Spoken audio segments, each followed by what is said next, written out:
103 FM. Peter O'Toole, not the actor, is very well known around Cork.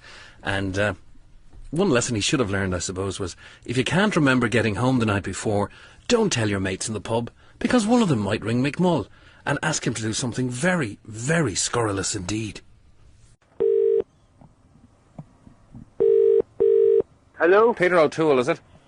Yeah. Is that Peter O'Toole of Thomas Ken Park in Cork? Yeah. Hello, Peter. Joseph Maxwell calling from the Taxi Federation of Ireland here in Dublin.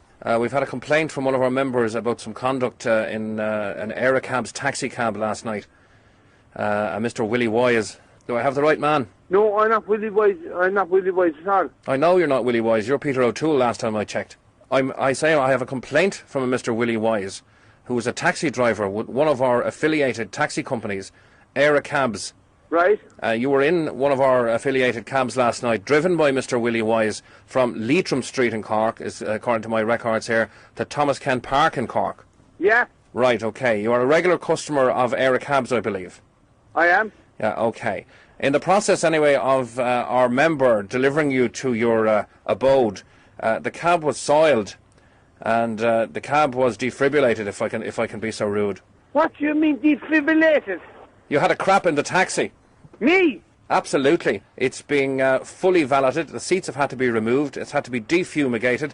The defibrillation process put in train. And it's a possibility the whole taxi will be deregulated. Come at me. Are you joking me or what? I wish I was. Now, we're the legal body that has all the affiliated taxi companies to protect. Now, rather than individual cab drivers tackling individual customers, we have to take the mantle here from Dublin, trying to get reparation for Mr. Wise, who is now suffering the loss of earnings, the loss of his taxi cab, and subsequent distress after the smell that you left in the cab. Well, I'll tell you something for nothing now. I'll tell you something for nothing. Willie Wise must have done it in his cab, because I didn't do it. Well, he begs to differ. He said you were in a completely cruel condition from drink. I didn't. I had something for constipation, for sake. How could I in the cab when there's something for constipation? Maybe you were trying to leave off and you followed through or something. Leave off? Maybe it was a shart, a kind of a half and halfer. What's this leave off The cab was soiled. Mr. Wise had to use a sick bag before he got it back to base. Well, I tell you something for nothing. Mr. Wise needs a sick bag permanently. Just to look at him, you get sick.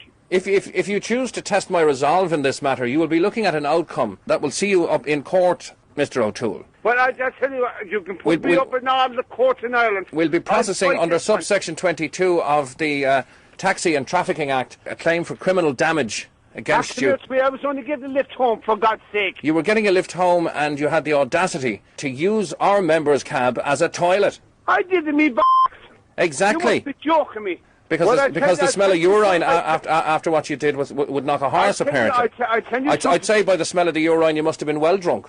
Are you joking? Before I went out to the cab, I went to the loo for a number one. I know what it is. You obviously needed a number two and you were too drunk to realise it.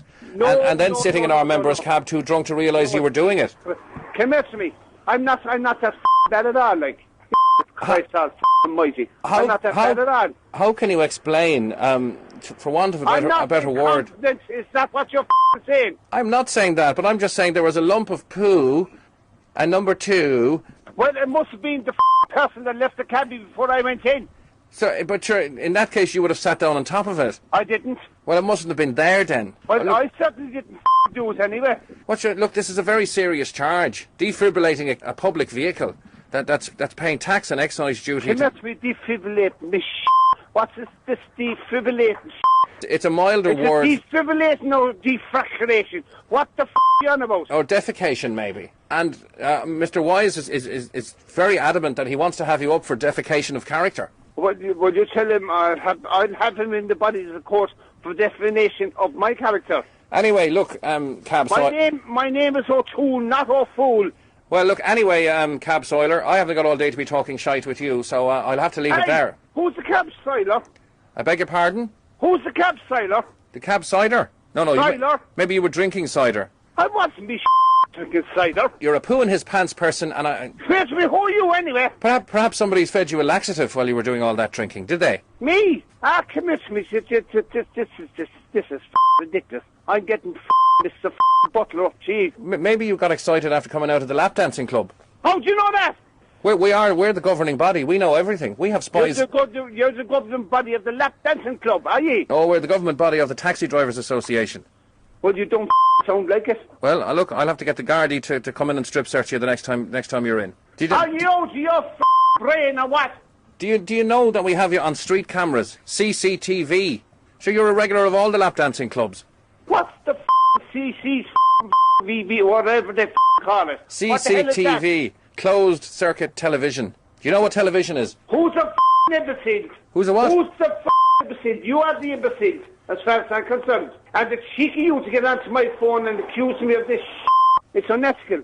I didn't did whatever you call nothing. Can you tell me how many people were in that cab since? Nobody, because it's off the road after you did a poo in it. Well, I'll tell you something for forgotten. I was home at 11:30, not 1:30. You must have been really drunk then.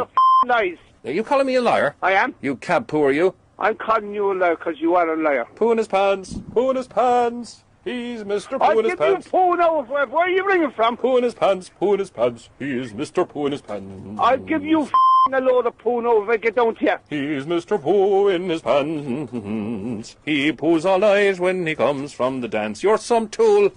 Oh, tool. Who's this? It's Mick Mulcahy on 96 FM, Peter. Oh, Jesus Christ, I'm cut rotten. And Peter, the DJ, wound you up. And you didn't do anything in the cab. Bastard. But he knew you had a few drinks and you didn't remember going home. That dirty little bastard. Oh, Jesus, wait, that's him.